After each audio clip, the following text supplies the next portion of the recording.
Bill Mitchell backstage, 31st Annual Hodag Country Festival. Ladies and gentlemen, would you look who's right here? I can't believe I'm standing by him. It's Mr. Roy Clark. Who were you expecting, Bill?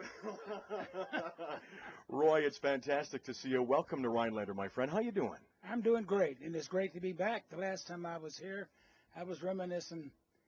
I don't know if it was the last time, but I was here for the Winterfest and played outdoors at like 30 below zero, right in the middle of winter. And all the audience were all dressed in their ski clothes, so they had big smiles on their face, and I was trying to hold a guitar pick.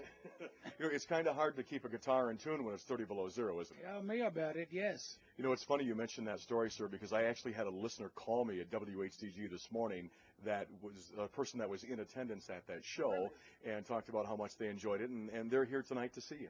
Well, that's great. We had a super time, but, you know, anytime that you're working and things are not exactly ideal, you seem to, adrenaline kicks in, and everybody just has a little bit better time than if everything was in their favor. And that's the way it was at the Winterfest. It was cold, but it became part of the show. Well, if we have another Winterfest, can we, invite you back again for it? Or? Well, are you going to send me home? Why don't we plan one and just have it this fall? Let's do that. I'm going to get my people to work on that, and they'll call your people, okay? Okay, you got that right. Well, Roy, I wanted to tell you how much, and I know that I'm speaking for a lot of people that are here tonight at the Hodag, how much you mean to us. And seriously, thank you so much for all the great entertainment over the years, all the excellent songs, the guitar picking, the banjo playing, hee-haw, all of your television appearances. You're just really the consummate entertainer, and we just really enjoy you. And thank you again, seriously, for all the great entertainment over the years. Well, you're very nice. But the reason for the success that I've enjoyed is the people. Is playing with the people, seeing the smiles on their faces, and knowing that they're here to see you. And at first it scares you. A lot of times I'd go out and see a big crowd, and I'd say, who are they expecting tonight? Are they here really just to see me? And it's a funny feeling, but you learn to appreciate it.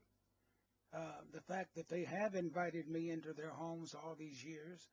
And it's very usual for people to say, I grew up watching you on Hee Haw. And that's not just a figure of speech.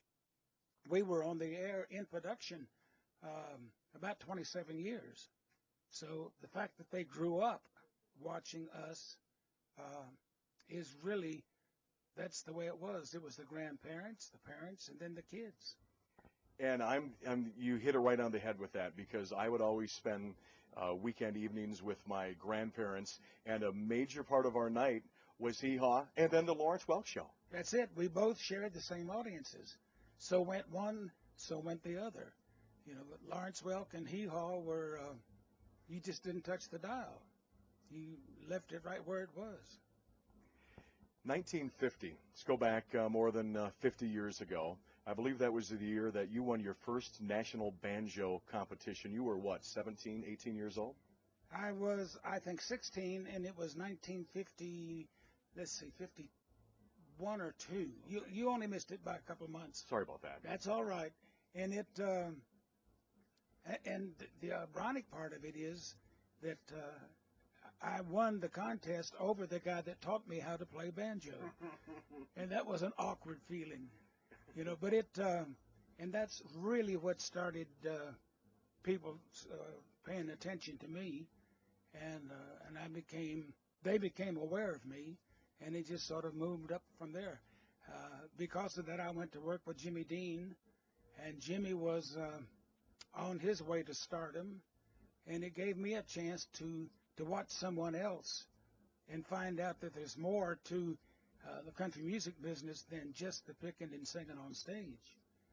You watch a professional like him and say, oh, where we're out and just playing and singing, he's going home every night after the show and contact people that he had met that day that could possibly help him in his career as he went along. So, because of him, then I met other folks. And my whole life has been just people that saw something in me that they liked and wanted to be part of it. And in fact, I like the title of the book, of my book, called "In My Life in Spite of Myself," meaning that I didn't work as hard at it as the friends that were around me that worked on my behalf.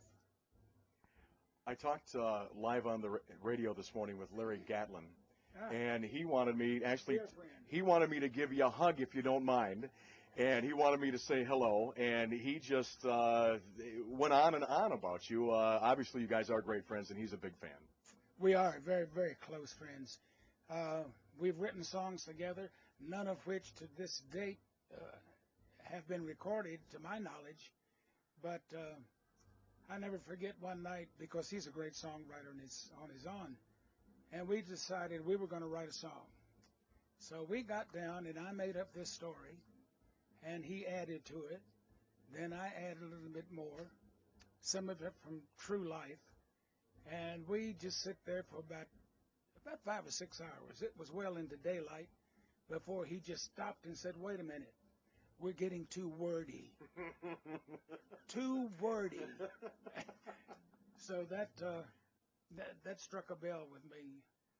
There's a limit how far you can go before it's not working. Sure. And I didn't know that it wasn't working. I thought I know we was filling up a notebook with lyrics, but he said, "We're getting too wordy." Could have turned into like an 8 or 9 minute song or something. Really? El Paso all over. Yeah, exactly. El Paso too. Well, Mr. Roy Clark, an honor to meet you, and thank you so much for being here on Rhinelander. And thanks a lot.